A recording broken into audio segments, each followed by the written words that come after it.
അന്ത്യനാളിന്റെ മുമ്പ് പലിശയുടെ ഉപയോഗം ധാരാളം നടക്കുന്നത് കാണാൻ കഴിയും.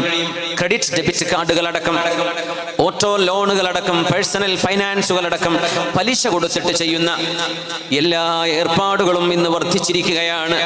വീട് വെക്കാൻ ഒരു സ്ഥലം വാങ്ങിക്കുന്നത് പലിശയ്ക്ക്.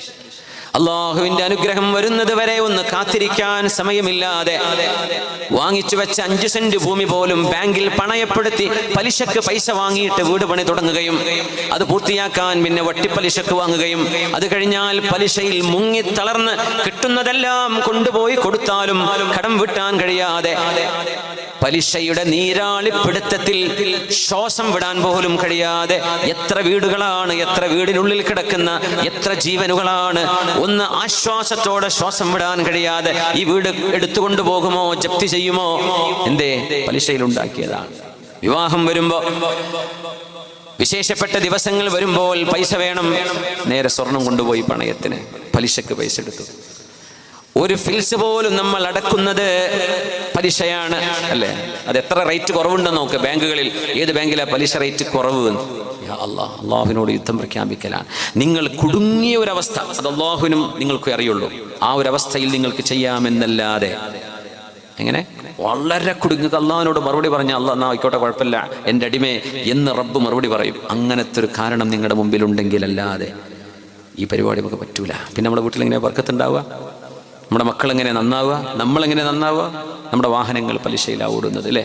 ഒരു വിഷയമല്ലല്ലോ പണയപ്പെടുത്തുക എന്ന് പറഞ്ഞാൽ. നമ്മുടെ നാടുകളിലെ പ്രാദേശിക ബാങ്കുകളിലൊക്കെ കിടക്കുന്ന നമ്മുടെ പെണ്ണുങ്ങളുടെ ആഭരണങ്ങളാണ്. അത് തിരിച്ചെടുക്കണ്ടോ എടുക്കണില്ലേ എന്നാൽ എടുത്താൽ പിറ്റേന്ന് കൊണ്ടുപോയി വീണ്ടും വെക്കും വലിയ പൈസ. സുബ്ഹാനല്ലാഹ്. ചില ആളുകൾക്ക് ഇതൊരു ഹരമാണ്. ബാങ്കിൽ കൊടുക്കാൻ ഞാൻ സമാധാനാവില്ല. നിങ്ങൾക്കും നിങ്ങളുടെ മക്കൾക്കും തിന്നൂടെ ആ പൈസ? എന്തിനാ പലിശ?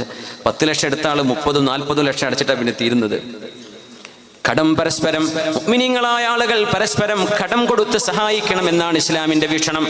കടം വാങ്ങിക്കല്ലേ, ഇതൊക്കെ സഹായിക്കാൻ പറ്റുന്ന മുതലാളിമാർ സഹായിക്കണം. പക്ഷേ വാങ്ങുന്ന ആളുകൾ തിരിച്ചടക്കണം. വഞ്ചിക്കരുത്. ഇവർ തന്നിട്ടില്ല എന്ന് പറയരുത്, വാങ്ങിയിട്ടില്ല എന്ന് പറയരുത്, നിഷേധിക്കരുത്. സമയമായി തിരിച്ചു കൊടുക്കണം. അത് ചെയ്യാതിരിക്കുമ്പോൾ മുതലാളിമാർ കൊടുക്കാതെയാവും. കാരണം അവൻ തിരിച്ചു തരൂല, മനുഷ്യന്മാർ വാങ്ങിച്ചോവും. എത്ര ആളുകളുണ്ട് കിട്ടാനുള്ള പൈസ കിട്ടിയാൽ എൻ്റെ വിഷമം തീരുമല്ലോ എന്ന് പറയുന്ന എത്ര ആൾക്കാരുണ്ട്, എത്ര ആളുകൾ.